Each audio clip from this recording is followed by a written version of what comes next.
describing the neighbor's garage as the one with purple squares helpful in finding this place? Yeah, I'd say. Assuming they can see the color in the dark. Well, they leave their lights on. Okay, yeah, then probably.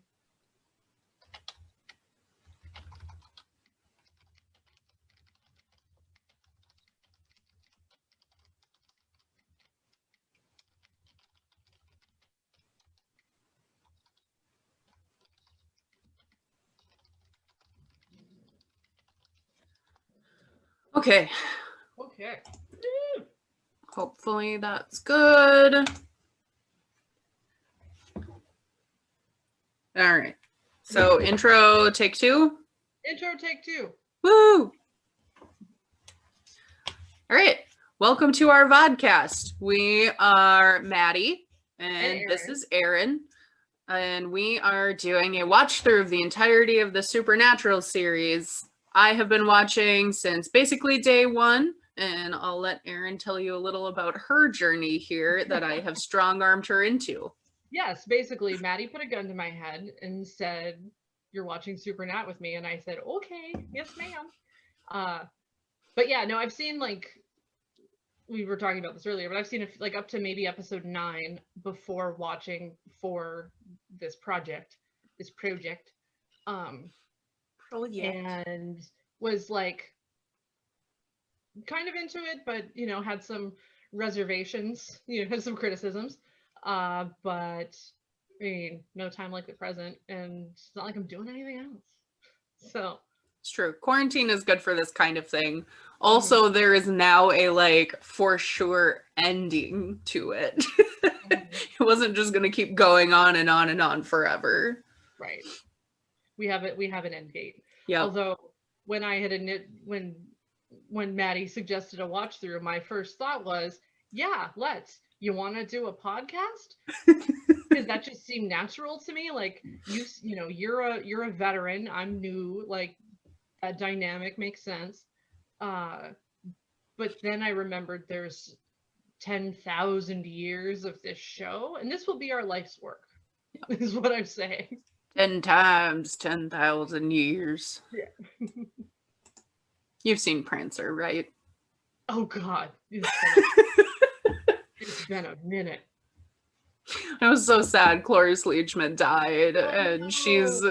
she's this crazy loner woman in Prancer, and I was just like, that's gonna hurt real bad next Christmas when I'm watching that. He's such a fucking treasure. Yeah.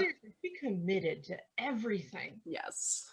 I did. I ended up watching Spanglish instead of Young Frankenstein. My heart immediately went, he was my boyfriend!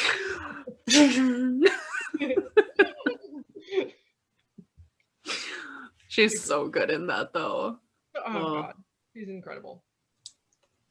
Anyway, so back to Supernatural. So we're trying to keep up with about an episode a day. I'm doing a little better than Aaron. And by a little better, I mean 3 times better if we were to put an actual number on it. Yeah, I'll cop to that. I've been delinquent, it's true.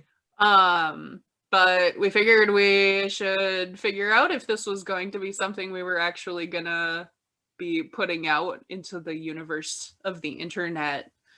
And what kind of format works for us, and how much content we actually have for this, because some episodes I think there's going to be more, and some other episodes I think it's going to be a little more like, hey, this is straight up monster of the week, and there's not a lot of significant character development, and we can just rag at Netflix for changing the music.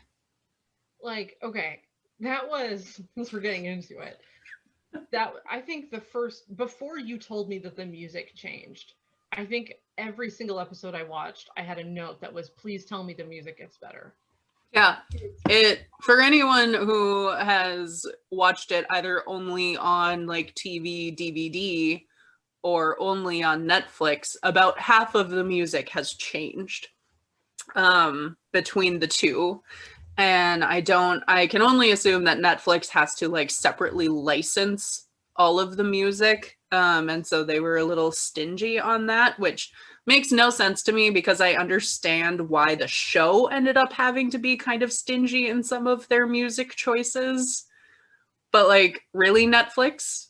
They have all the money. You have all the money in the world. Like, ASCAP is weird, to be fair, but like, you have more money than God. Well, right. Like, pay the money for the Blue Oyster Cult so that, or for in like literally in the pilot, I have a note. Don't promise me a Motorhead and deliver generic aughts butt rock. yes. Like, I Lemmy, come on. I have a note from a season 2 episode where they describe the music as like emo rocker garbage. And I'm like, at least you're being honest about it. Generic butt rock. It's fucking awful. Yes, and it's so disappointing because they really did.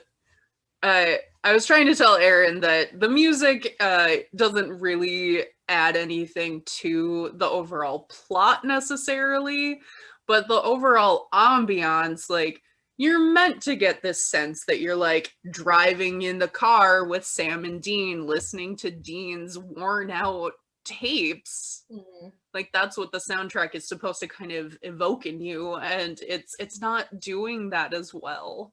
Well, it's also, there's this weird dissonance too, because he makes reference to specific bands. Right. You're like, what is, what did, in the pilot, what was it Sam said when he was digging through the box of tapes? And Dean was like, yeah, Zeppelin, Skinner, no, for all the Zeppelin references. Like, yeah. And I mean, that's Buck Cherry Light. Yeah. It's not, it's weird. It doesn't read. Yeah. And I don't even quite know how extensive it goes because I've only looked at the episodes I've watched so far, but I do know that it's unhappy, Maddie. Unhappy about a lot of it. Your DVD so I can get the real experience. Yeah. I don't think that would be a bad idea. Mm-hmm.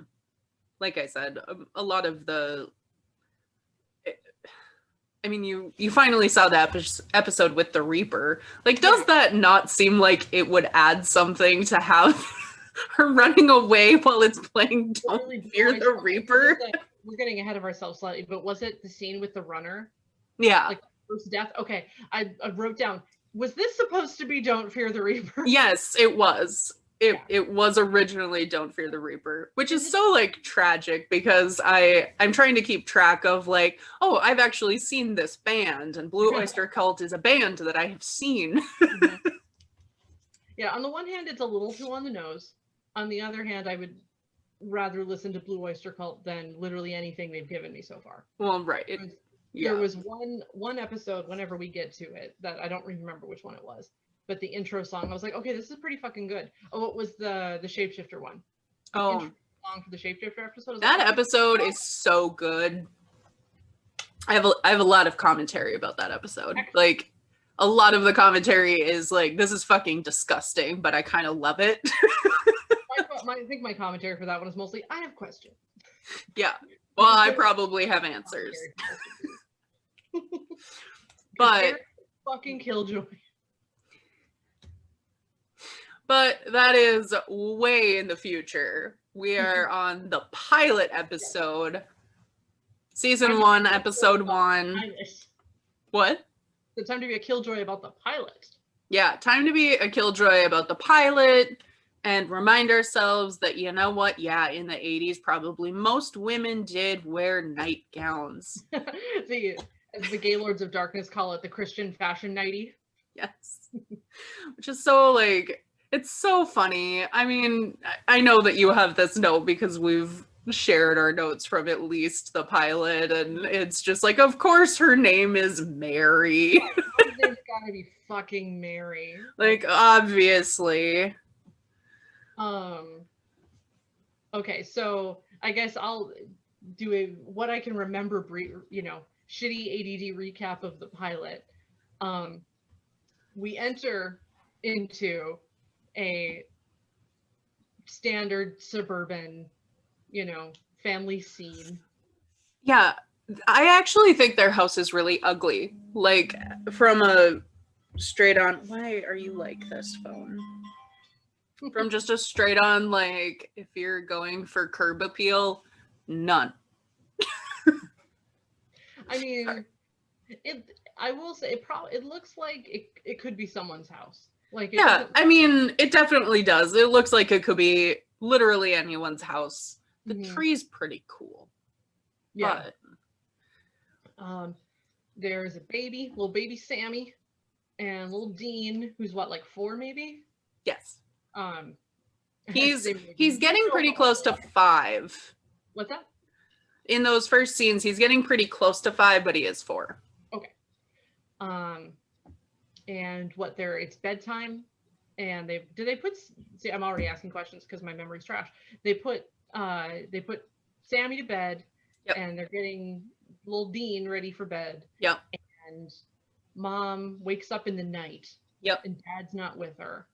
Yep. And so she gets up, and it's all dark and spoopy, and walks past the baby's room, and dad, ? Is standing in front of the crib. And then she heads down to the TV room, and dad's asleep on the couch. Dun, dun, dun. Which honestly, that kind of like horror, I mean, sidebar, I've been getting into like a lot of classic horror movies lately. So that kind of did it for me. I was like, okay, that works. That was creepy. Yeah. Like I'm easily led. So when she walked past and saw the silhouette and the guy going, shh, I was like, oh, I bet that's not really the dad. Mm-hmm. Immediately, like, oh yeah, no, it isn't. Like, if anything, they could have like pulled that tension out more. Yeah, it's a scene setting. Like, it's so interesting because it is such an effective like opening scene. Mm-hmm. Because especially these earlier few seasons, it's just like we are gritty horror. It is centered around this pretty like pivotal moment in their childhood. Mm-hmm. And they could have dragged it out a little more, but obviously the episode didn't have that kind of time. Right. Well, like, okay, here's the thing it's gonna put it on my fucking tombstone. X-Files did it. Like, I will not be able to help myself, because like I find myself with a lot of these going, okay, the X-Files did this, and they did it more coherently and with more heart and within the allotted time. Yeah. And not in every episode, mind you. They had some stinkers. But so I'm particularly in these early ones where it is a little bit more rough going, I find myself really kind of unfairly maybe comparing it to the X-Files, and of course it comes up. Yeah, I mean, we've talked about that too a little. Like, there's a lot of the same creative team. Mm-hmm. And I don't think that that's Kim Manners' name pops up, I'm like, Kim Manners. Yeah. I don't think that that's unintentional in any way. Right. I mean, we talked about like X-Files found a like formula that worked. Mm-hmm. And this has a lot of those same elements. And so they're cheating a little bit, I'd say, for sure. Well, it's trodden ground. Like there's going to be overlap. It's not like I don't fault them for the overlap, because that's, yeah. I mean, that shit's inevitable. Like, you're doing a show about spooky shit, Americana, like they get maybe a little bit more into the sort of religious kind of, they go to that well. Mm-hmm. So far, at least, more often than the X-Files did, but there's going to be overlap, and that's fine. It's just when there is overlap and I've seen it done and done better. Yeah. But again, this is the pilot. We're just getting started. Did you see Scanners? I'm sorry. I will say, I think X-Files, they don't make a lot of call outs to, specifically because they know that they're kind of capitalizing on it a little more. But Dean is not shy through the entire series of making these like very obvious references. Yeah. There's actually even one to David Duchovny in a later season. This one, I have a note. Let's see. They make a Mulder Scully reference when they're on on the bridge. Oh, so backtracking. Dad wakes up, and I don't remember how we got from mom. Mom chased upstairs, perhaps. Dad wakes up. Yeah. Let's get your brother, go outside. He sends the baby out with the toddler to the lawn. Yeah. And mom is on the ceiling on fire. Yes. Yes. So Mary obviously saw John, ran back upstairs, saw this, being. Ceiling fire demon. Yeah, we'll say for now, being. And the next we see she's screaming, but we've cut back to John waking up. And obviously her screaming also woke Dean up. Yeah. And so there's a sound clip in that episode that I can't get into too much right now because we don't hear that sound again for a few seasons, unfortunately. But there's a sound clip there that I think is intentional. Okay. And adds at least a little bit of like, oh, this makes more sense because I don't know, it looks like John is attacked by a pillar of fire to me. But then suddenly he's out on the lawn. Yeah, I think my note was death by ceiling fire demon doesn't make a whole lot of sense to me, but that intro was legit creepy. Yeah. Yep. And I mean, I don't want to say that they know that that was a weak element, but they kind of... They course correct. Yeah. Interesting. Yeah. I'm intrigued. Yeah. That particular like plot point of her dead on the ceiling, though this is one of my like favorite posts I have ever made because I laughed myself silly while writing it because I do think I'm hilarious.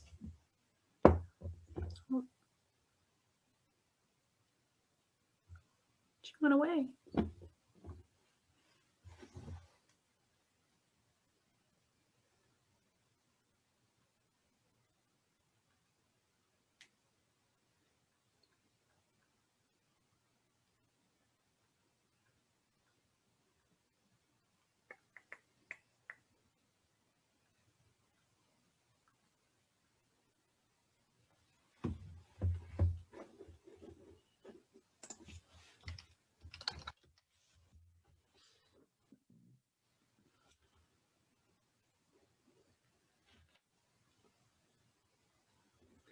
Sorry about that. Keep talking. My grandpa called me again. Oh, do you need to take it? No, I did already. Okay. Yeah. So one of my like favorite things that I've ever written because I think I'm funny and no one else does, is that like I have been part of so many fabulous fandoms throughout my life, and then I am like, and it's always fun to get there, but then finding Supernatural was like coming home and finding a blonde woman in a white nightie on fire on my ceiling. It happens obviously later in the episode. We see Jess with a similar fate. But other times it's off screen, fortunately. But it doesn't stop with Mary or Jess. Like that will be a common refrain from me throughout a lot of these, particularly early episodes, as far as I can tell, is that every woman in this show is fucking born to die. Yeah. Yeah. And I can't with it. Yeah, I'm trying to keep track of like significant characters as they're introduced, and Jess, it was like I wrote Jess in my little character note slot, and then I just wrote Rip next to her because I'm like, well, you're pointless aside from your Smurf t-shirt. Yeah, I think like honestly, I think I'm bothered by her death on principle, not because I care. Because she has no characteristics other than I'm a supportive girlfriend and I look hot in a Smurfs t-shirt. Like that's all. Do we even know what she's studying? Like she's going to Harvard College, Yale. She aced all her classes and she got an A. Like, they're in Stanford, Aaron. I know, good place. I hear I see a lot of like fan speculation that it was like nursing, but she was wearing like there's a nurse costume at some point in there, and social worker comes up a lot. You know, so I don't neither confirm nor deny. Yeah, as far as I know, there's no understanding of what she was studying, but because it doesn't matter because she's born to die. well, exactly. She was offered up on a sacrificial ceiling. She was supportive girlfriend killed so that Sam has motivation to go out and fight demons and shit. Well, exactly. Yeah. The You death can't have something holding him there. Who leaves California? Right. Well, Californians lately. Oh, yeah. My supervisor. And then they just spend the rest of their lives wanting to get back to California. Never shut up about it. But yeah, like it's not it's a death that means nothing. And you know, they're kind of playing with some horror tropes here. Yeah. But I don't know that that was like an intentional nod to like, you know, slasher tropes of, you know, they're just, you know, knife fodder. No, yeah, I mean, we talked about this before, what would ever be released to the internet at this point, but this show gets panned a lot for how it treats women and how women tend to die to advance male character, either plot or just characterization, like actual, you know, traits.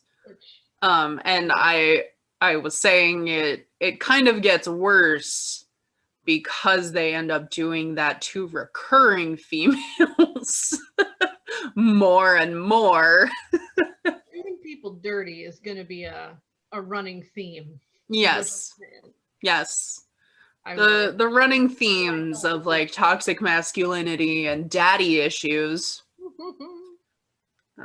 Daddy issues are my favorite one because at one point I made a note that it was the daddy issues we had all along. Friends were the daddy issues we made along the way. Yes. Anyway, so yes, the Winchester men escape the firehouse physically unscathed. Yep. As we can tell. But definitely not mentally or emotionally unscathed. No, such trauma. Yeah, such trauma. Let's see. But yeah, and then so we cut to Sam, all grown up at Stanford College, Yale, where he is pre-med and law. Pre-law. Yeah. And he got a full ride apparently because he's a V Smarty, and he has, as we've alluded to, has a supportive, loving, hot girlfriend named Jess who has no other characteristics besides that. We have no idea what they see in one another aside from each being attractive. There's no real foundation for their relationship. There's no context. It's just we're in college and we're hot. Yep. And that is exactly what the pilot does. Yeah. And Dean shows up on Sam's doorstep. Yep. Comes a well, I mean, not on his doorstep. He breaks in the middle of the night. Okay, there's that. He breaks through his doorstep in the middle of the night. And you know, Dad's missing. Apparently, we are given via exposition that Dad often goes missing for weeks at a time. Yes. This is not unusual. Yep. Dean responds, no, Dad's on a hunting trip, right? Or something to that effect. Yeah, which, I mean, is also less convincing because that's what he's been doing their whole lives. Yeah. Again, tell me if something sounds like a spoiler because my gauge of what a spoiler is pretty, like, bad. Yeah, just go with it. But, like, literally he's been doing that their whole lives. Yeah, is exactly. going on hunting trips and leaving them for weeks at a time. Again, via exposition, we find that this has been like, this is the family business now, is hunting demons and shapeshifters and skinwalkers and all manner of, you know, supernatural what have you. The title's not just a clever name. So And it originally was going to be Unnatural. Can you like even imagine? Like, no, don't do that. Yeah. But that Dad has been off on one of these on his own. It sounds so. The impression we get is that Dean has been helping Dad, who is, we have not yet mentioned, is played by Jeffrey Dean Morgan, and despite being trash, could 100% get it. Is Dean and John Winchester, Dad, have been fighting baddies and spooky guys throughout their entire lives. It sounds like even you get the impression that it's early childhood, even like preteenish times. And Sam rebels by just wanting a normal life, and he gets a free ride to Stanford, and Dad kicked him out of the house because he got a free ride to college and doesn't want to fight ghosts and the like. And Dean seems to love his brother, but have a fair amount of loyalty to their dad. Doesn't understand why he made the choices he made. And Sam is sort of rejecting the whole thing, but is out of concern for his dad, is like, okay, fine, I'll come with you. Because at the end, it's still family. Yeah. It's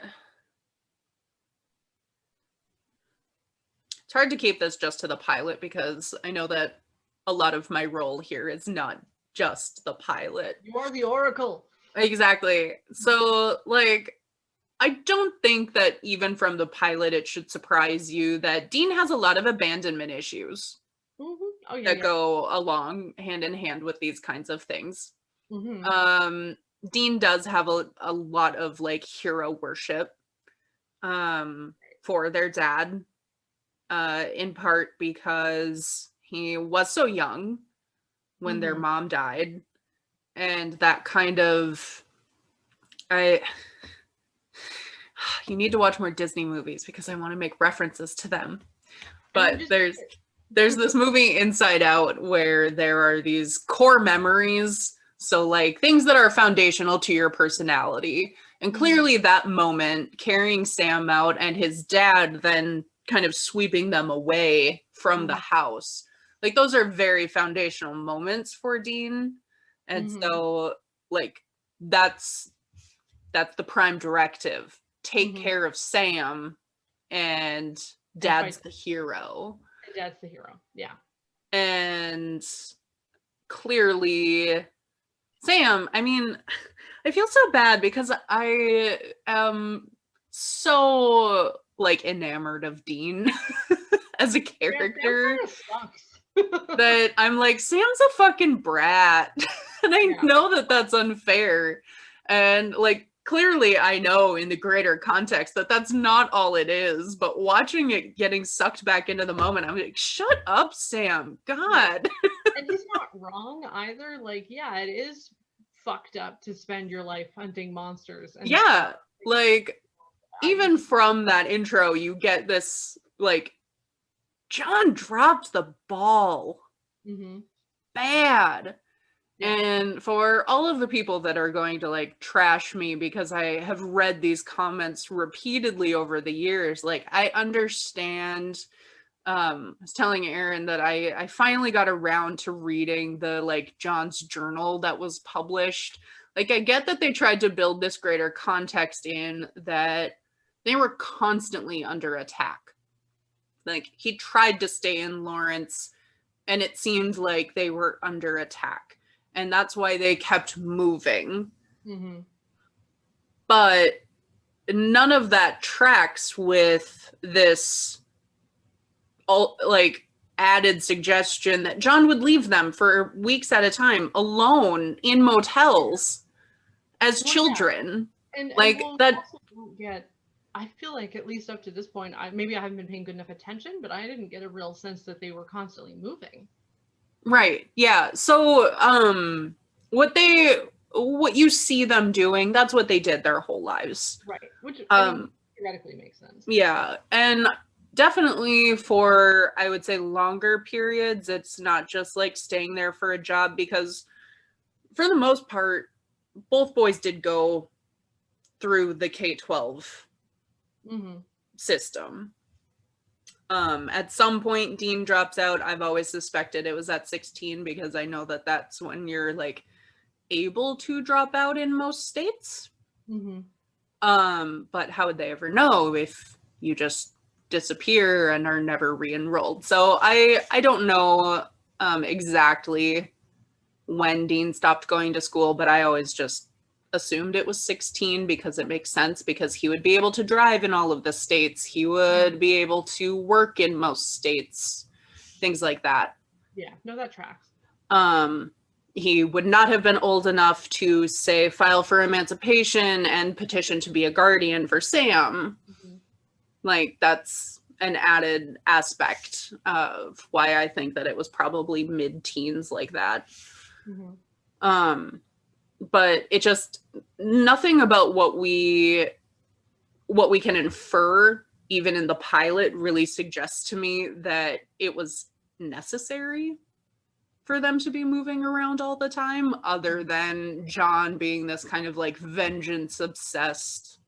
Right. Which does make sense. Which does, it makes sense, and I will say it makes even more sense as the series goes on. Well, trauma is like a running theme here. Yeah. Like, you know, and right. You know, generational trauma to a degree. I mean, this is only 2 generations we're looking at, but you know, right. of that, the trauma that not only, you know, witnessing their mom's death, but also what their dad's reaction to it sort of imparted to them. Yeah. Yeah, and it's kind of one of those interesting things that I'm keeping track of, where it's like, you made a choice. Right. And I know that you made a choice because XYZ happens later. Like, you made a choice, and I admit I have been poisoning poor Aaron against John because I just cannot. I'm like, I could make excuses for days about why he doesn't suck, but you know what I can do longer? Talk about why he sucks. Yeah. And well, I guess we can, when we get to the episode where we meet him, you know, for realsies. Yeah. We can talk kind of about his appearance and what that, yeah. You know, because mostly what I've been hearing is John Winchester is trash. Yeah. And pretty much everything up to this point has not contradicted that in any way. Yeah. And I think it's interesting when he shows up, like, I feel like he makes a solid, that episode is decent. Like, I think he makes a solid impression with not a lot of screen time there. Yeah. Yeah. I mean, I think all of the Winchester men are excellent actors.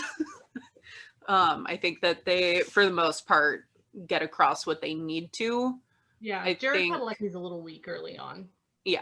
He does a lot of, when he's, because I was still writing down character notes for the pilot before I lost my mind and stopped actually writing coherent notes.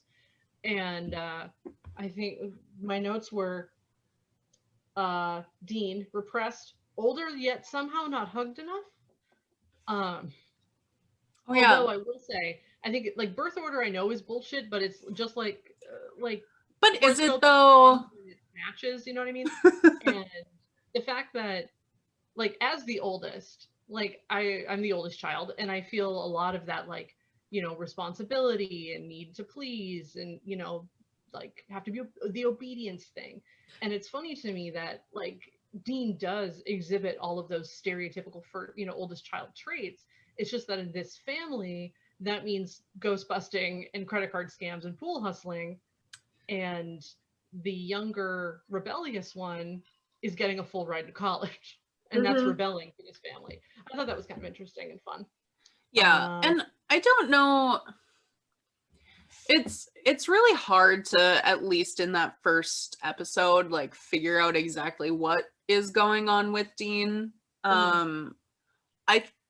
I think you can kind of get the sense, I know I described him this way to you once, but I'm like, somehow he is both this oldest child who is never enough for his dad, Yeah. but also a like parent Mm-hmm. to his younger brother because he has this moment of carrying him out, and like it's implied that that's a thing that continued.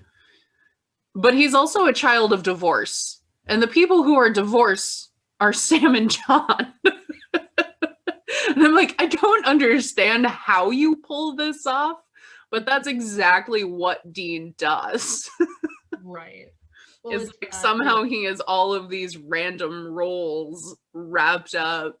right. Like he, again, as a child of divorce too, like, you know, he feels like he has to try and he wants, well, it's early yet. I'm just spitballing now, but it seems to me less like he's less interested in keeping the family together. Like the loyalty to his dad is primary for him.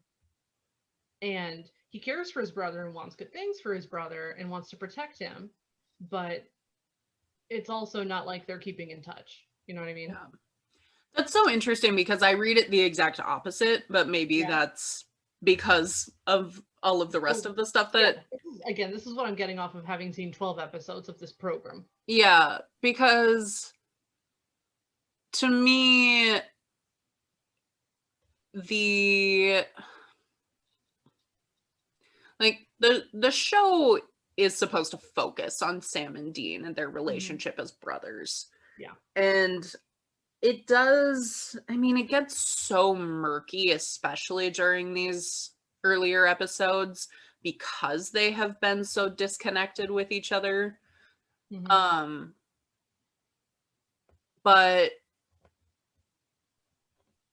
I always read it more as Dean did not want to have to bring Sam away from that. Like, he didn't want to bring him away from that life that he had found. But at the same time, he wanted his brother back. And he was also in the middle of constant fighting.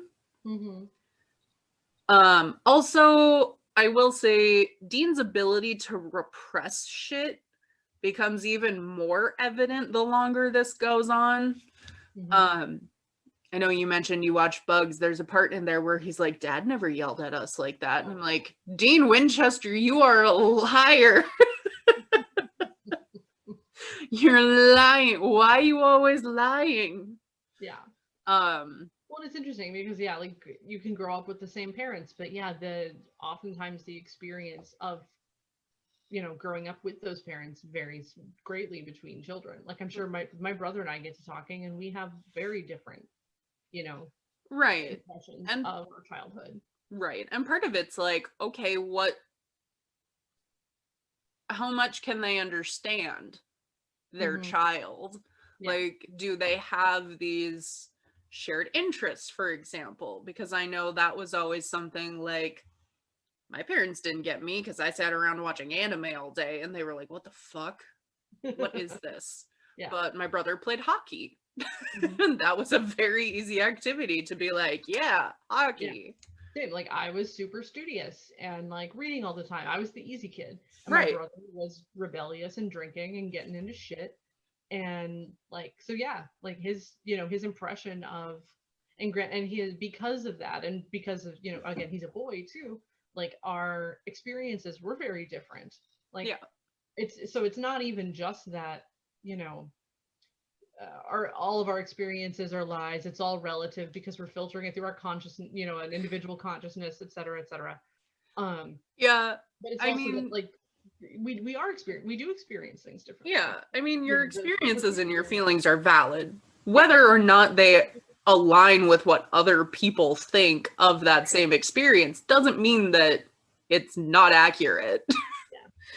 Like, yes, you can create a lie, you can change a memory and how that goes, but for the most part, that is how life goes. People have different experiences even of the exact same event.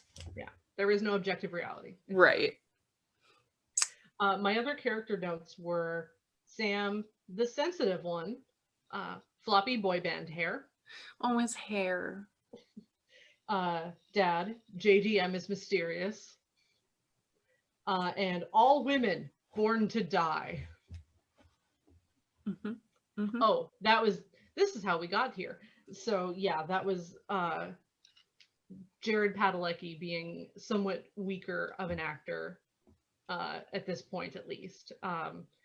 He does a thing I've been calling big eyes soft voice, because he's the sensitive one, and Dean will be like, he'll make some snarky ass comment and potentially alienate someone they need information from, and Sam will go, if there's just anything you can tell, oh, hold on, anything you could really tell us about your dead mother would be very helpful. Like, he just big eyes soft voice, like, that's how we know he's acting. Yes. Yep. That is another thing I think I've mentioned already, but it's like Sam's puppy dog eyes and Sam's bitch faces were like pinnacle of fan fiction, at least. I mean, I don't see how it couldn't be. Well, right. But it's so interesting because I have a note here where I'm saying Dean is actually the emotional and romantic one in these earlier episodes, because it contrasts so much to what we see happen, especially after the pilot. And it's funny to me to see that, because like suddenly after Jess dies, Sam is vengeance filled, full of rage, and Dean's just kind of like, hey buddy. Yeah, I didn't really get that at all. Like, I was almost wondering, like, did Dad have a hand in this? Did Sam have did Dean have a hand in her death or something, as a means of getting Sam out, getting the band back together? You know what I mean? And I doubt it, but like, I could see that, because Sam doesn't strike me as being particularly vengeance filled, other than, again, he's not that good of an actor at this point, and maybe that's part of it. Yeah. And also, we don't get a lot of motivation. It's just, we're supposed to I feel like we're supposed to assume a lot. Yeah. And we're told a lot, but you don't really, like, I didn't feel any of this. Like, I didn't understand emotionally that, okay, Sam is raring to go now because, hot girlfriend died. Right. Okay, I understand that point A to point B, plot wise, this is how this is supposed to work. But like, and then there's played out trauma, as the episodes go on. But again, it's just like I don't feel it. Like, I understand it, like, because they told me. Right. But yeah. And particularly emotionally to me. Yeah, I can see that. Again, it's probably, I am coming fresh after watching the most recent season, most recent episodes. And so maybe that's why it stands out so much to me, how drastically different Dean is portrayed in the pilot than even I like remembered it being, because of course, like, yeah, cocky swagger, like, and I'm not saying that he's not also classic, like, toxic masculine macho man at any point. Like, he totally is, and it's just like, sir, can you drop it down? Like, for being attracted to him, like, I'm annoyed at myself, because I'm like, God, toxic masculinity, like, TM. Right. Right. I know. And yeah, like, this is classic fucking toxic masculine. Like, why is this working? Right. But I think I would argue that it doesn't work because even there, that it's not overly sincere. Sure, it's masking a gooey center. Right. Like, it reads fake, especially, like, again, coming back to it. But even watching it for the first time, like I'm saying, that's why it strikes me that Dean is in fact acting far more emotional, romantic than Sam, because he has these questions like, the idea that Sam is in this committed relationship and hasn't told Jess about hunting, like, he's like, oh, that's gonna work out well. And yeah, a lot of that is snark, but a lot of it is just like, Sam, you're not making a good choice. I know where this is gonna go, and it's nowhere good. Right. Yeah. And sure enough, Jess dies. And Jess dies. For no reason other than to get Sam on the road. Which will never Yeah. Let's see, what do I have here? Oh, his stupid hunting knife. I get so sad. Like that very decorative knife that Sam randomly has lying around, apparently, because even though he's not hunting anymore, he just has that. Clearly easily packable. I mean, I have a machete. Well, yeah. I mean, I sleep with a knife under my bed. I keep it by the bed. But I cut up a couch once. That thing is sharp. I got, okay, my knife is from Toledo because they're famous for their like steel knives, and they make swords for a lot of the like big blockbuster movies, and they made all of the Lord of the Rings swords. But I could not convince myself that I needed a full sword. Because they have replicas, of course, of like all of the big characters from Lord of the Rings. Right. Never mind. I was going to ask you if this was pre 9/11, but it couldn't have been because Lord of the Rings came out after. Yeah, no. There would have been some hassles in bringing it home. Yeah, no. This was when I was in college. It was a good like 10 years ago, but no, I still could not bring the knife like on the plane. Right. There are a few exceptions to bringing a knife full on a plane, or a sword, but it involves a lot of like zip ties and orange tape and things, and I was just like, I just want to be able to throw it in my bag. Yeah. Also, TSA overseas is kind of a joke because I flew back with an TSA in general is trash. TSA in general. It was just so funny because when I got on my plane out of Madrid, I apparently had this like full thing of sunblock in my carry-on. No idea. I totally forgot about it. Right. And when I got to Atlanta, they scan your bags again. Yeah. And they pulled my bag and I'm like, Jesus, what did I do? They're like, is there anything in here that can harm me? And I'm like, do you want me to answer that like seriously? Because yes, I could choke you with my pants if I really wanted to, but no. Like, technically everything can harm you, man. Well, right. And it's one of those things where it's like, technically I myself am a weapon because I have a black belt. Like, how specific do you want me to get in this answer? I am Jean-Claude Van Damme. Why do you ask? Right. So she pulls out this full thing of sunblock, and I'm like, I totally forgot that in there. And clearly they didn't care when I flew across the Atlantic with it. When I came back from Belgium, something kind of similar happened where I had bought cheese at this brewery, and it was like vacuum sealed and whatnot. Like, it was fine. And I just didn't feel like declaring the fact that I'd bought like a $7 piece of cheese. And so I just stuffed it into my bag. Yeah. And we got to, I think it was in Minneapolis, actually. Oh. And that's like, surprising. I feel like in Minneapolis, they're just like, oh, yeah. But instead, so, and same thing, they scan your bags again when you get, your first point of entry in the States.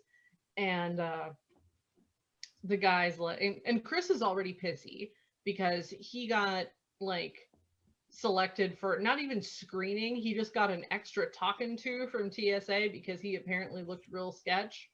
And like, I mean, heaven fucking forbid that you be mildly inconvenienced ever, you white man, you. And there's a part of me that's like, my eyes cannot roll hard enough to like express how hard I want to roll my eyes at Chris. Love him to pieces. That being said, So anyway, we get to the bag scanning portion of the day, and they take same thing. They take my bag aside, and they're like, "Is there anything in there that could harm me?" And I'm like, "No?" Question mark. And they proceed to like give me the full pat down, like in front of everyone. I got to second No. base with TSA. It was great, No. and check me for gunpowder residue, the whole thing. And he's pulling my dirty laundry. Of course, my dirty laundry is on top. So Of he's course. pulling like my dirty laundry out in front of God and everybody to get to this dumbass shrink wrapped piece of cheese in the bottom of my bag. And he's like, okay, this is what it was. And he's like, shoves my panties and shit back into my backpack. And meanwhile, he's like, okay, next time, just let us know it's in there because otherwise it looks like a bomb. Like, oh, cool. Good to know. Yeah, also, you really think I'm that goddamn sly that I'm gonna get a bomb past, like, whatever the Belgian version of TSA is? Well, Like, right. So I went to Vegas twice in a like 6-month span and got gunshot residue tested both times there and back. So like 4 times in 6 months they were checking me. And part of the reason is because I have very like hot hands. So every time I go in the thermal scanner, they have to like check my thighs because I also have hot thighs apparently. Maddie got hot thighs. Yeah, and so they always have to pat down there and they always have to check my hands. And I'm like, this, like, people bullshit a lot about being like furnaces, like giving off that amount of heat, but I'm like, I have the TSA check history to prove You're a hot rock, officially a hot rock. But yeah. the second time we were going with my grandma, who had not been on a plane for like 10 years because she had cancer. And so we were like, no, we're getting you back to Vegas. You're cancer free. We're taking you. And she had a whole goddamn water bottle in her bag that I was carrying for her. So I set it on the scanner. I'm walking through and they were like, what is this? I'm like, Jesus Christ, I'm sorry. My grandma hasn't flown in 10 years. She's old. It's not her fault. And they were like, that's okay. Grandma didn't know. What do you want? I'm like, you can chuck it and I will go buy her a new bottle of water.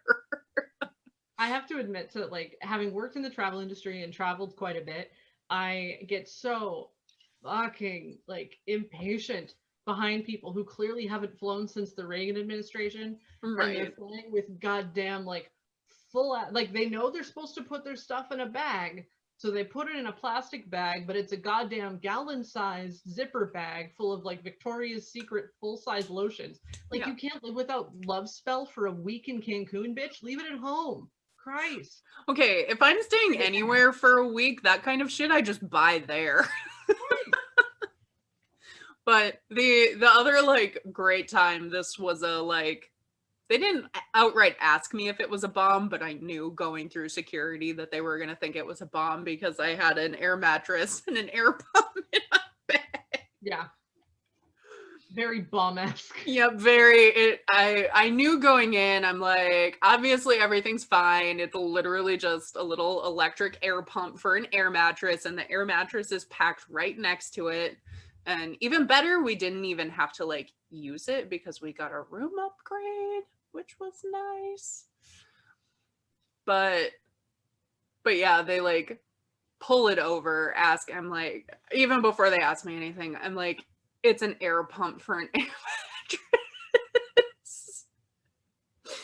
The only other time I was like, I know I'm fucked, TSA is going through this, a cat peed on my bag. And so I checked it instead of carrying it on because I didn't want to deal with that smell. And sure enough, I get the little like, hey, your bag was selected for extra inspection. I'm like, uh-huh. It smells like a biohazard. Cat pee smells so bad. Don't let it pee on your luggage. It's the worst. somebody returned a book to the library and clearly their cat had pissed all over it. And they returned it. Did you And charge them for replacement? goddamn right I did. Good. My student workers left it in. Luckily, they had it double bagged, sitting on my desk with a note that says, "This smells like cat pee. I don't know what we should do with it." And This wasn't too long after you started there, right? Not that long, no. Okay, because I was like, I feel like I have vivid memories of this happening. Yeah, I opened the first bag and just got just a massive waft of cat piss and went, nope, and fucking tied it right back, charged them for it, and said, and that thing lived on my desk for a while because I was determined that if they want to contest this shit, they can come back and see it for themselves. Like, you want to see what you did? Right. Enjoy, fucker. Yeah, right. They never did. They just eventually paid for it, and then I threw it out. Oh, people of the internet. A library book and you damage it. Yeah. Tell us. Just tell people. We both work at libraries. If you destroy a library book, just be honest about it, because I would say half the time they're not even going to replace it. Yeah. Particularly if it's an academic library and the book you checked out is like 20 years old. Yeah. Probably in the clear. There have been several Gish items in the past. Erin has done Gish with me for a few years. And every time a library one comes up, it's always so interesting. And I think it was 2 years ago, there was one like, find a library book that hasn't been checked out in like nearly 50 years or whatever. And I'm like, I can find 100 and it won't even take me like 2 minutes. Yeah. So I went, grabbed a book off the shelf, hadn't been checked out in 100 years. Yeah. So anyway, Supernat. Anyway, back to Supernatural and Sam's stupid knife that he keeps under his bed, and we never see it again. It's on all of the promo stuff. I'll go grab season 1 DVDs if you don't remember what I'm talking about. I don't. Okay. It's very decorative looking and clearly I vaguely remember the knife. Is that what he takes when Dean like breaks into the house and he thinks it's just some intruder? No. Okay. So he packs this. Oh, it's like a scythe. It's like a scythe. It's a baby scythe. Yeah. Like, I have no weapons training to speak of. That doesn't seem practical. Like, isn't the point of to have the long, like, staff so you can winnow? Like, that's what you're doing, right? Like, it's not meant to be an offensive weapon. It's a farm implement. Yeah, I mean, I can see it being, you've seen The Mummy Returns, the second one, when they're like doing their like intense, I can see that style of fighting where basically all you're doing is trying to cut their throat open. Where you're just like, I guess you could get kind of that motion, or you could cut their head off. Yeah. Like the crook of the thing. Yeah. But I mean, again, I don't know how sharp this thing is. He claims that he's not hunting, but he's had it for over 4 years, so who knows? Also, does hot dead girlfriend not know something's up when he's got a tiny scythe next to the bed? No. And if he's kept it sharp, like he's got to be, like, is Sam sharpening his tiny scythe regularly? And she's like, this is normal. Yeah. I'm a college age woman who's never had a real relationship. It's fine. It's all fine. I love him. We're ignoring. I mean, I hate to be like, that is exactly what men think women do. But like, I can totally see it being like, ooh, sharpening your knife, huh? Like, there's a very specific subset of the female population that is going to get like dudes into knives, like, Well, right, like, I have a lot of notes about women where it's like, no woman does this. Like, you can tell it's a male writer's room, being like, this is how the woman thinks. Yeah. I was shocked looking back how many of the episodes were actually written by like only women. Really? Yeah. Like at what point? Like early on?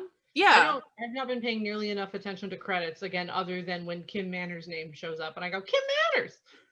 So episode 3 Mm-hmm. is written by only women, and I have a lot of feels about episode 3 because it's by far episode 3 has no understanding of rural water infrastructure.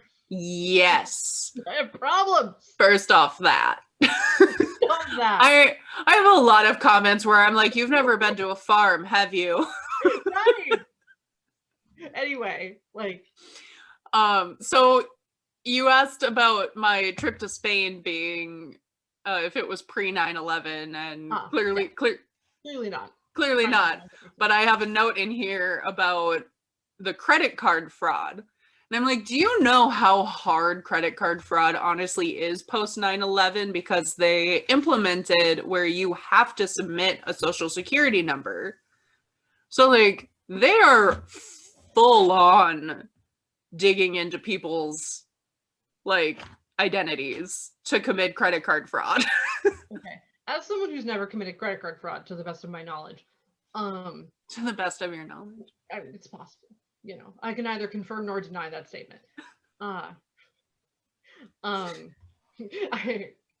do not consent to any search. I would like an attorney. I don't want to answer any more questions. No, but like, could they, if they got like, if they're stealing people's mail, for example, and they're getting like those, you're pre-approved. Yeah. Could they get away with that for a short span of time? No. Okay. Because post 9/11, like I said, a social security number has to be attached to it. Okay. Because what they did after 9/11 was implement this rule that they need to know who has access to what amounts of money. So like if you're getting a company credit card, for example, they're still going to need your social security number, even if it never touches your personal credit record. Like it's only attached to the company, but they still need, or if you have a credit card and add an authorized user, you still need to submit their social security number with it. Okay.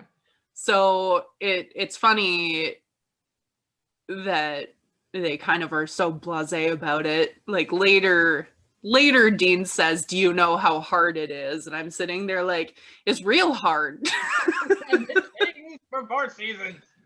Like they need, and I sort of took that for granted. Like I just took that and rolled with it because I had no idea. Yeah. My thinking was that, okay, you rifle through someone's mail, you take a pre-approval, you send it in, you use the card for 3 days, and you chuck it in a storm drain. Yeah. Rinse and repeat. And I'm sure at least at one point, like obviously they've been doing this far before 2001.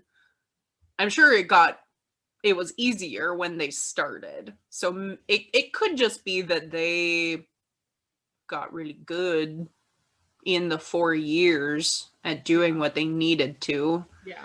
Maybe that's not how they're committing credit card fraud is not the crucial question. Well, exactly. Yeah. It was more just something that like stood out to me, that they're pretty like free about it. Like, hey, fake credit cards. I'm like, well, you can't just submit a random name and address to companies anymore. Like, that's not how it works. There are people whose job it is to, vet that. Right. Yeah. Unlike rural water infrastructure, which is crucial to my enjoyment of the show. What other notes did we have here? I know. I have things like that where they don't make these kinds of comments in here, but like if you ever watch like HGTV, where half of the shows are filmed in Canada, which this is too, but the things that slip out in those shows, like calling them hydro bills, where it's like, this is so Canadian and doesn't really make a lot of sense to an American audience. It's things like that, where they're writing from a perspective for in theory most of the time what feels like rural America. Yeah. And they don't understand there are county water boards, there are state DNR departments, there's a national resource department.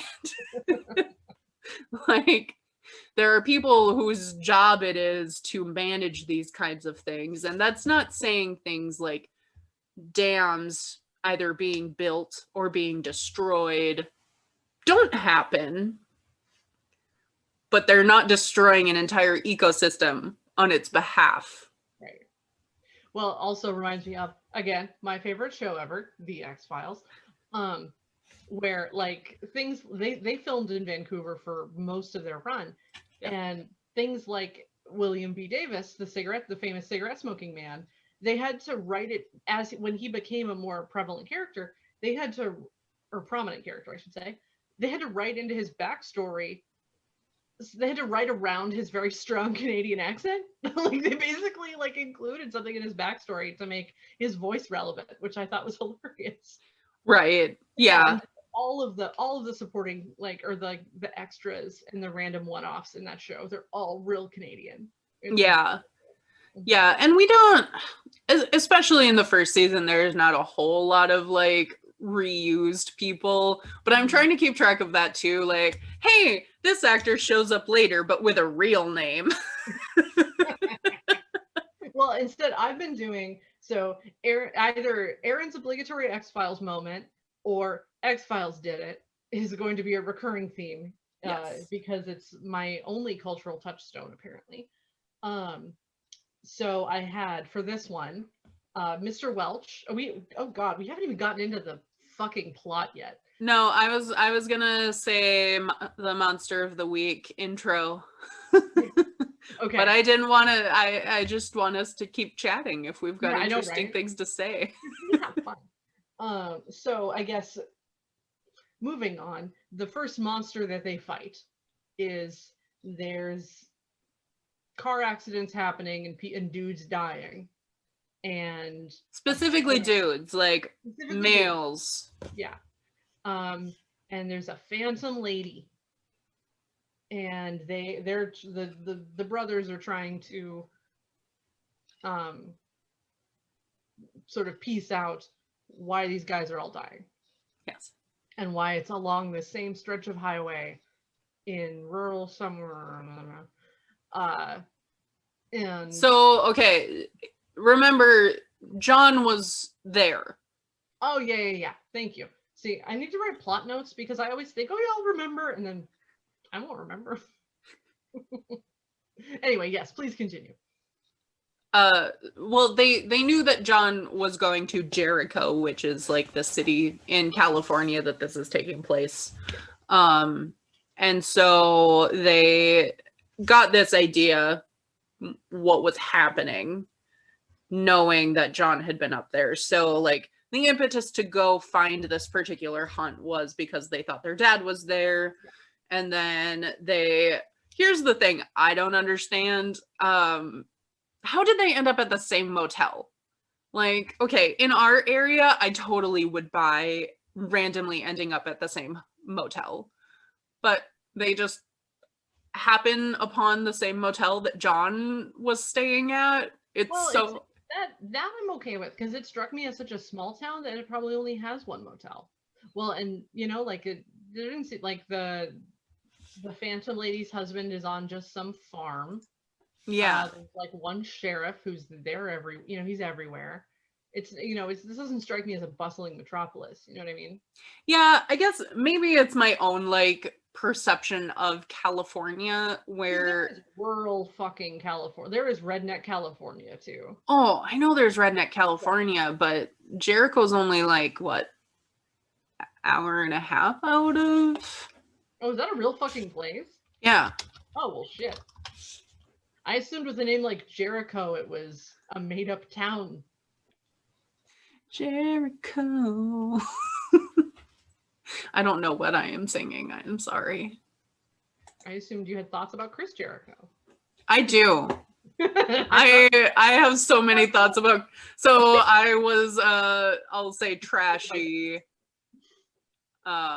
I was a trashy wrestling fan in junior high in the early half of high school. And we actually petitioned WWE to bring them here.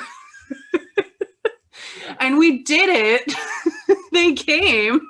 Democracy in action. Which is so funny because they the town that Aaron and I live in actually was a like precursor WWE even before it was like the wrestling, what's the worldwide, the WWF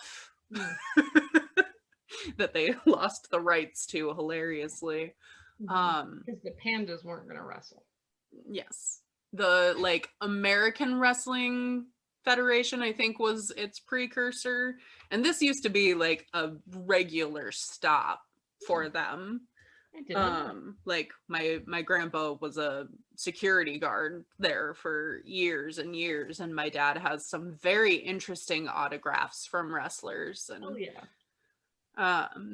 I could probably write an entire thesis about how my dad is a classic like repressed Midwestern like man who probably is bi, but that's not allowed. I love it. I support your dad. Right.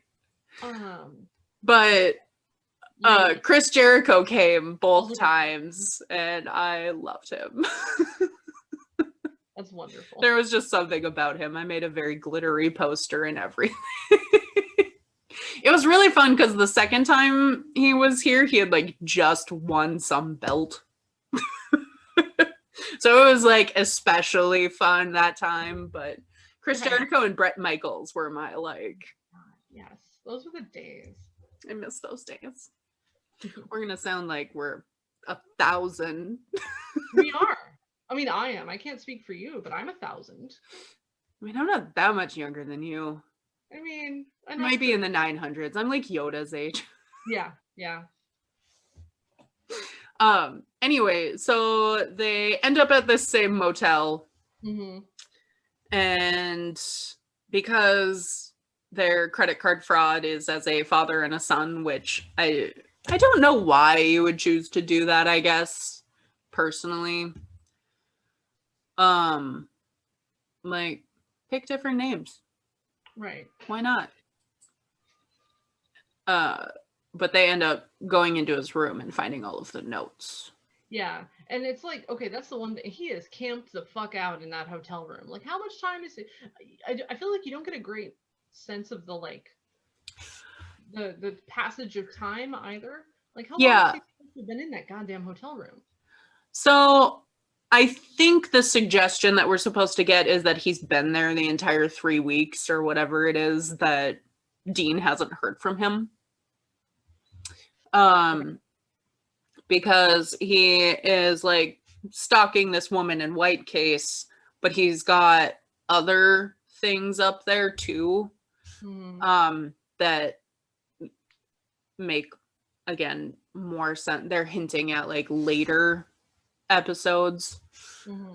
And the suggestion, very subtle and literally unnoticeable if you don't know what you're looking for, because you're not looking for anything. All you see is like, dude's a serial killer. He's got all these papers everywhere. He's got the creepy like red marker and floss between certain and push pins and shit. Like, that's yeah. never a good look. Yeah, like 100%. If I walked in that room, I would be like, you're arrested. I don't know what's wrong with you, but something's wrong with you.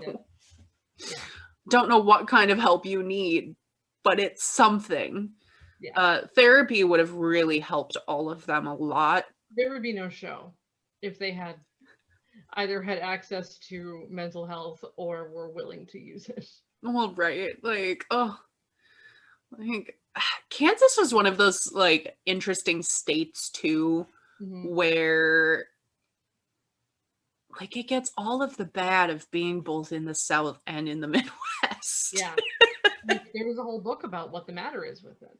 Right. Like, so that's an interesting aspect that we could look into, where it's like, had you grown up on one of the coasts, what would have happened? but so yeah, they end up at the motel. Dean gets his little run-in with the cops.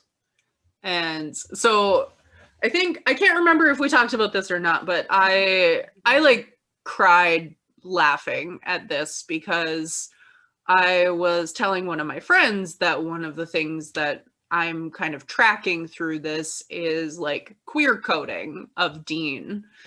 Because I'm petty that way. But I also firmly am like, it's there and I'm not making it up, and I will point it out episode by episode.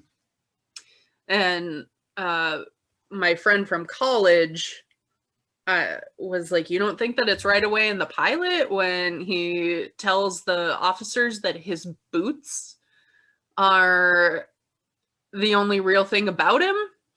I'm like, boots? Like, I thought he was just being snarky and talking about boobs that he clearly doesn't have.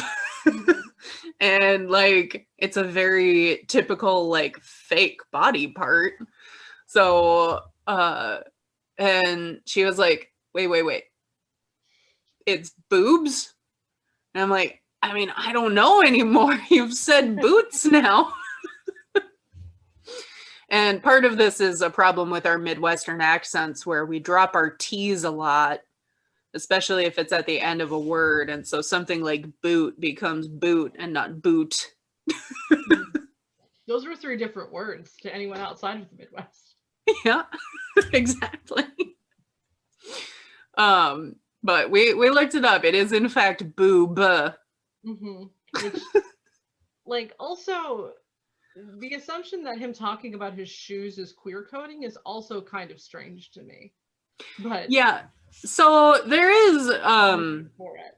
Like, yeah, I know that this is a like much later thing that happens, but people look up everything that they don't like understand as a term, myself included.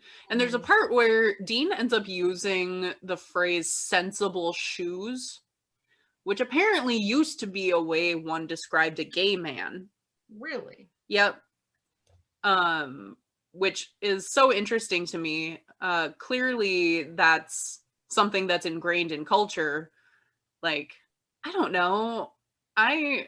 Well, I mean, it's a stereotype in a way. Like, don't at me, but it's like a stereotype for a reason, in a sense. You know that, okay, yes. I mean, straight men aren't allowed. They're not given space to care about their appearance. Right. You know, it's, because women care about their appearance, and to be a woman is the worst thing in the world, and homophobia is the shitty younger brother of misogyny. Right. But it's also so like off the cuff and not even necessarily like, it's not like he makes any specific comment about the shoes, and also shoes being real isn't like it's not really a quality, it's just an awkward statement that doesn't really make a lot of sense. It's kind of yeah, and that's what I was explaining. I'm like, I've never read that as queer coding, even thinking about it as potentially boots. I was like, it doesn't strike me as that. Yeah. And I don't even think the boob statement is either. No, same. Yeah. And I was like, I just think he's being a smart ass. Yeah, exactly. Because it's a joke. It's a solid joke. Well, right. It's not a good joke to tell a police officer, folks. I mean, seldom. They don't tend to appreciate humor, from what I understand. Yeah, I wouldn't really recommend joking with any law enforcement. Not if you're in some sort of official capacity. Yeah, especially as we've discussed, TSA even don't joke around with TSA. Here for the lulz. Because even though the worst things that apparently we have ever done in our life were like accidentally smuggle some sunscreen and intentionally smuggle some cheese. Anyway, so Woman in White is an interesting one because clearly I think it's one that would have been easy to cover like cross cultures, and they opted not to. because my first thing rewatching it, I'm like, honestly, this kind of would have been much cooler had they gone full on like La Llorona. Yeah, totally. Because I mean, they're in California already. Why not? Yeah, I didn't even consider that. And yeah, absolutely. Like they could have tied it into a real cultural thing instead of just being like, oh yeah, she went crazy and killed her kids and then herself and now she's killing men, question mark? Like Right. like there's It's also mythology around. so interesting to me because they don't go into this. I mean, they give you this idea that ghosts are kind of procedural. Like clearly she's got an MO, Right. but she doesn't follow rules the way they describe ghosts following rules later, which is so interesting to me because I'm like, okay, you've established this pilot, but you've also established this pattern that ghosts are actually really like sentient. Like she makes this comment that Sam is going to be unfaithful, and I think we might have discussed this a little bit.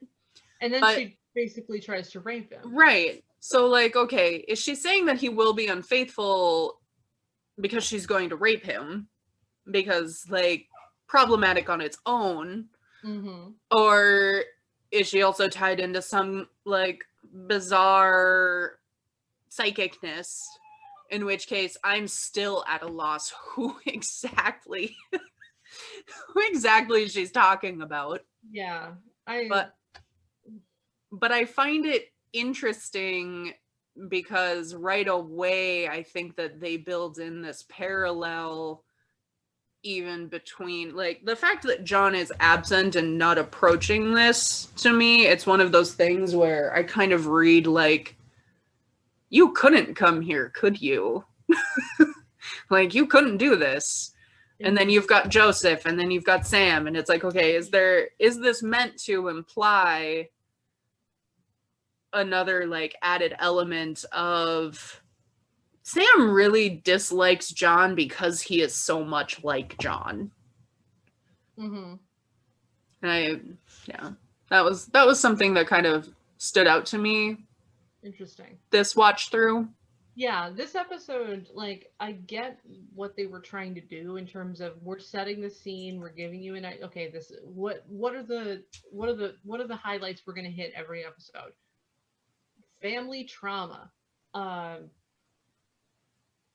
my god, sibling rivalry. Americana, folklore, hidden America. Women are all born to die. And that's you get the it hits the beats that I presumably we're going to come to expect, but it doesn't really like, it's not really satisfying. It's like, okay, I get what you're trying to do, but it just could have been done a lot better. Like you said, we could have gotten a La Llorona. We could have gotten a little bit, or if nothing else, a little more consistency, like you say, with her motivations, other than like just like, also love a female villain, but like female villain whose motivation is her kids, like fucking spare me, you know what I mean? Like also, and weird, like, okay, I'm okay with a ghost having weird like standards. Sexual assault counts as infidelity, apparently, to this fucking lady. And I mean, that's interesting. Like, one of the kind of criticisms that comes out, it's the show has to grow as time goes on, and it did that quite well for the most part. But it's like, it is jarring being dropped back into 2005, and I'm sorry, watching them do research, like, I kind of wanted to cry. I started laughing instead of crying, but I was just like, ooh.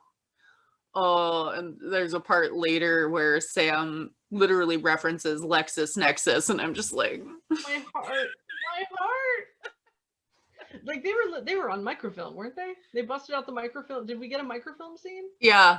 Yep. Yeah. We actually get a lot of microfilm. There's even some microfiche at one point. Like, Hell yeah. most of this technology is pretty outdated, folks. Yeah. Yeah. We yeah, circling back though, I guess it's again, I see what they were going for, but it yeah. just, and overall it's like, okay, I get the setup, but there's too much exposition. Like that's a problem early on. Yeah. But like the scene where they're talking about like it feels like a lot of missed opportunities.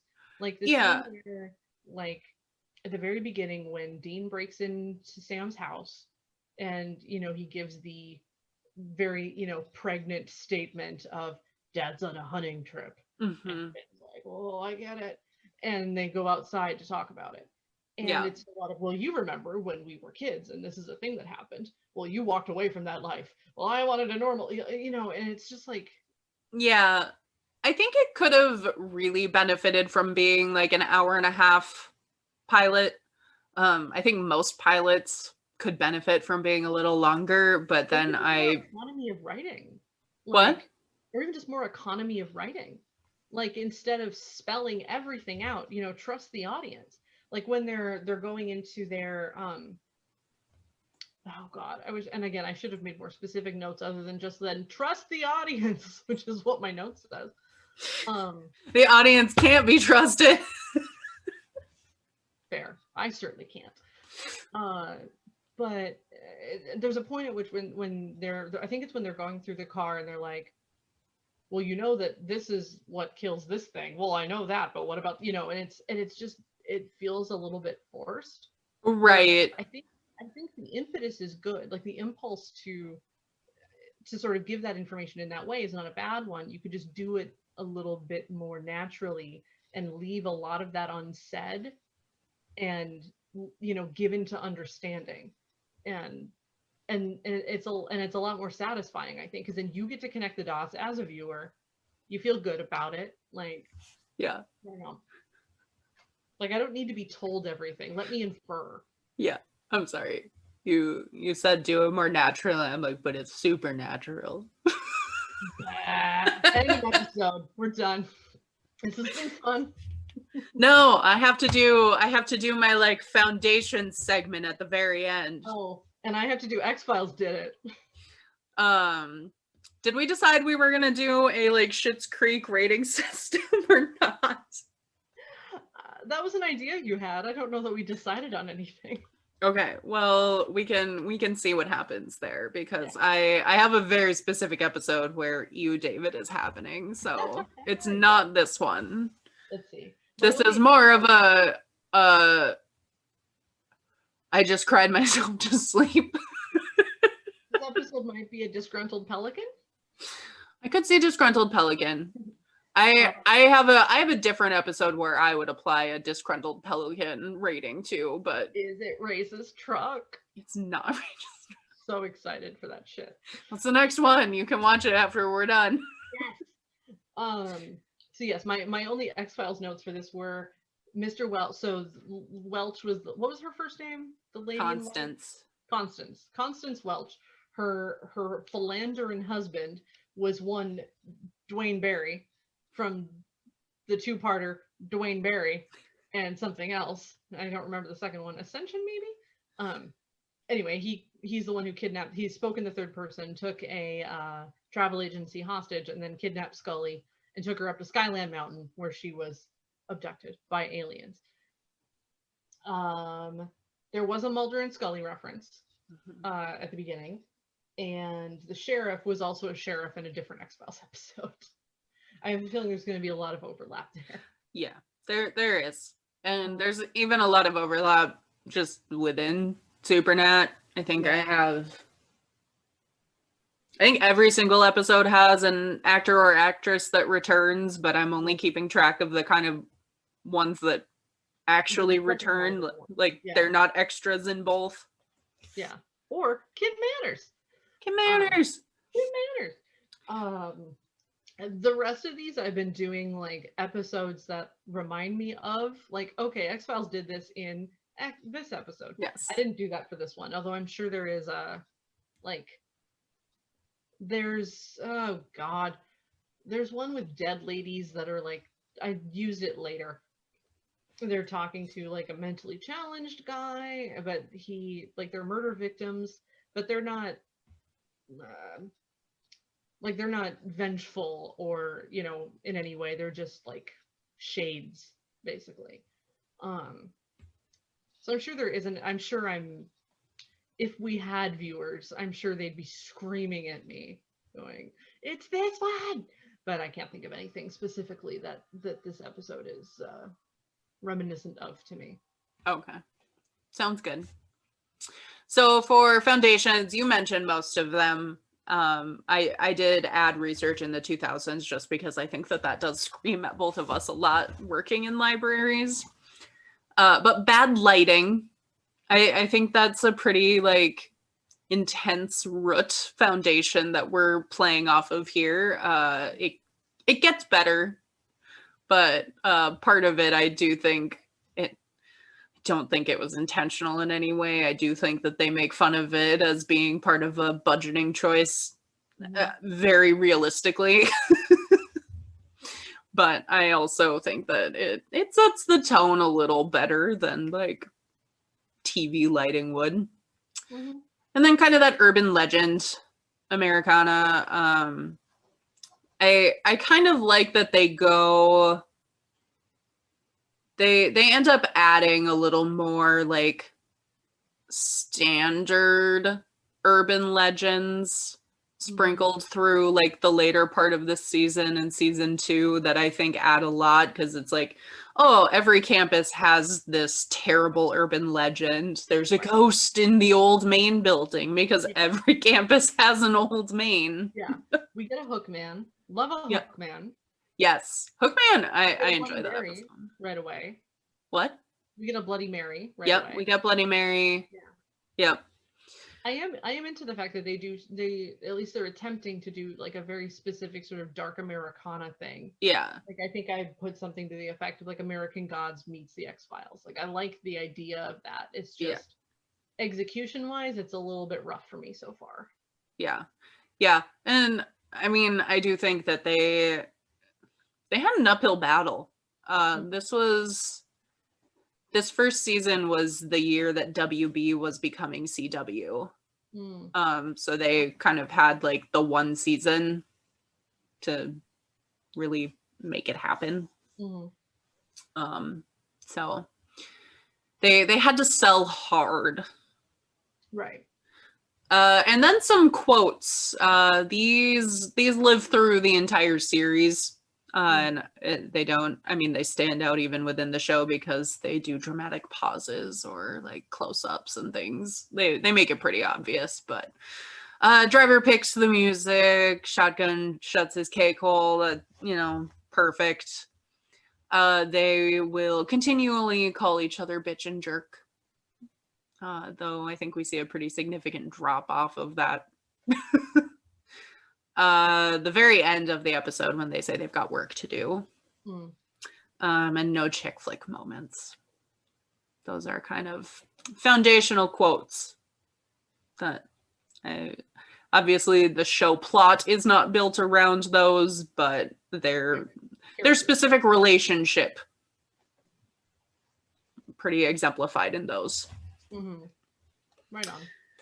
And then we got a couple retcon notes that I'll get to when we get to the retcons, but I'm trying to keep track of those. To retcon.